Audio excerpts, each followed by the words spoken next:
Hey guys, what's going on? My name is Arbuckle. Welcome back to another video. Today I wanted to share with you guys the best class setup for the Type 100 in Call of Duty World War II.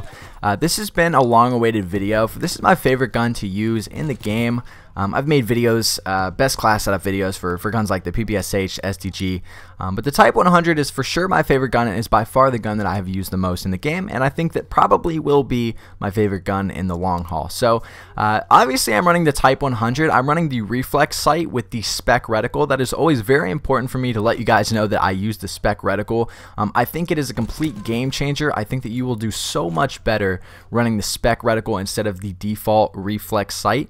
All that you have to do is achieve 300 kills with the Reflex Sight on. I know I say that's all you have to do. That is a lot of work to be able to get 300 kills with the Reflex Sight, but I promise you that it is worth it. I don't quite understand why in World War II the spec reticle isn't the default.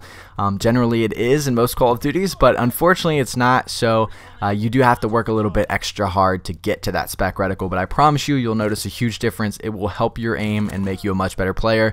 But again guys, Reflex Sight with the spec reticle. I'm running rapid fire and grip as well with the Type 100. I don't generally run grip with all of my submachine guns.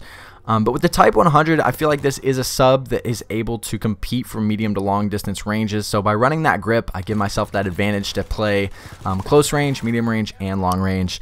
And that's kind of partly why I run the Reflex Sight. The Type 100 is fairly good without a sight, by the way. I used to use it all the time until I started playing a little bit more defensive, and having that sight helps me, again, to shoot people from further away and play medium to long distance range with a submachine gun. But grip is definitely something that is worth using. And then I'm running rapid fire. For those of you that use the WWII all the time, you'll know that the fire rate on the WWII is so much more than the Type 100.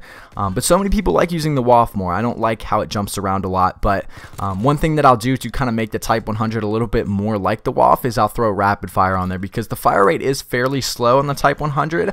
So by throwing rapid fire on there, having that grip to back you up to make your gun stay steady is definitely something that's going to make this gun one of the most overpowered guns in the game. So Reflex Sight with the spec reticle, rapid fire, and grip are the attachments for the Type 100.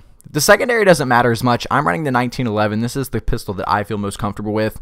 I'm running high caliber because I generally aim towards the head. So if I need to pull out that secondary really quick, hopefully I'll be able to take a guy out with 1 or 2 shots.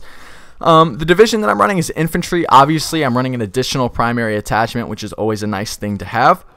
You also get extra magazines. Again, when running a submachine gun, extra mags is always a good way to go. And you also get the stock attachment / stock feature in this game. It's not really an attachment, but it allows you to move significantly faster while aiming down sights, which is something that I've always used with almost all of my classes, especially submachine guns. It's very important to be able to move a lot quicker while aiming down sights, especially if you're going to run into the spawn. So again, infantry division.